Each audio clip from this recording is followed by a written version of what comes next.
ভারতের জনপ্রিয় সঙ্গীত শিল্পী গৌরব সরকার দিদি নাম্বার ওয়ান থেকে শুরু করে দাদাগিরি মঞ্চেও দেখিয়েছেন সুরের জাদু। জি বাংলার জনপ্রিয় গানের শো সারেগামাপার সুবাদে বেশ পরিচিতি পান তিনি। এবার এ গায়কের বিরুদ্ধে বিস্ফোরক অভিযোগ এনেছেন শ্রেয়সী চট্টোপাধ্যায় নামে এক উঠতি গায়িকা। দাবি করেছেন, বিয়ের প্রতিশ্রুতিতে দিনের পর দিন একসঙ্গে থেকেও এখন বিয়ে করতে চাইছেন না গৌরব। শ্রেয়সী জানান, গত কয়েক মাস ধরেই গৌরবের সঙ্গে সম্পর্কে ছিলেন তিনি। এমনকি দুজনের বিয়ের কথাও চূড়ান্ত ছিল।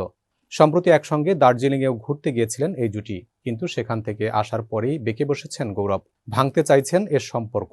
জানিয়ে দিয়েছেন, এ গায়িকাকে বিয়ে করা সম্ভব নয় তার জন্য। সামাজিক যোগাযোগ মাধ্যমে ঘটনা তুলে ধরে শ্রেয়সী লেখেন, বিগত কয়েক মাস ধরে অনেকেই জানেন আমি গায়ক গৌরব সরকারের সঙ্গে সম্পর্কে ছিলাম। 2025 সালের 24 জানুয়ারি আমাদের বিয়ে হওয়ার কথা ছিল। এই বছরের সেপ্টেম্বরে আমাদের এঙ্গেজমেন্ট পরিকল্পনা ছিল। সবকিছু ঠিক ছিল, কিন্তু হঠাৎ করেই ভোল পাল্টেছেন গৌরব। এমনটাই দাবি শ্রেয়সীর। এই গায়িকা লেখেন, সব ঠিক ছিল বলেই শুরুতে রাজি না হলেও আমার মা দার্জিলিং ট্রিপে যাওয়ার অনুমতি দেয়।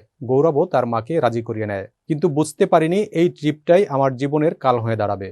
ট্রিপ থেকে ফিরে গৌরবের মনে হয় আমি তার জন্য পারফেক্ট নই, আমরা ভবিষ্যতে একসঙ্গে ভালো থাকতে পারবো না। আগেও একসঙ্গে ঘুরতে গিয়েছেন এই জুটি, তবে তখন এমনটা মনে হয়নি গৌরবের। যোগ করেন শ্রেয়সী। তিনি বলেন, কাল রাতে গৌরব তার সিদ্ধান্ত জানিয়ে দেয় আমাকে। সে আমাকে বিয়ে করতে পারবে না, আমাদের সম্পর্কটাও আর রাখতে চায় না। এই ট্রিপটা তার জন্য ট্রায়াল ছিল, আমাকে ব্যবহার করলো। অপর এক পোস্টে শ্রেয়সী জানান, অনেকেই তাকে চুপ থাকার পরামর্শ দিয়েছেন। আক্ষেপের সুরে গায়িকা বলেছেন, আমার যা ক্ষতি হওয়ার হয়ে গেছে, তবে সেলিব্রিটি বলে এইভাবে সে কোনো মেয়ের ক্ষতি করতে পারে না। শ্রেয়সী তার পোস্টে আরও লেখেন, ঘুরতে গিয়ে সে যখন আমার সঙ্গে এতগুলো রাত থেকেছে, তখন তার মনে হয়নি আমার সঙ্গে তার থাকতে পারবে না।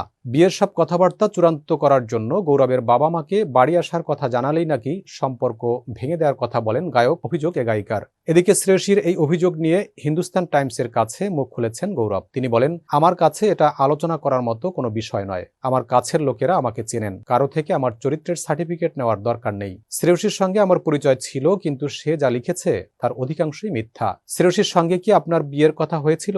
গৌরবের জবাব, না, আমার পরিবারের কেউ তাকে দেখেইনি। বর্তমানে তার সঙ্গে আমার কোনো রকম সম্পর্কও নেই।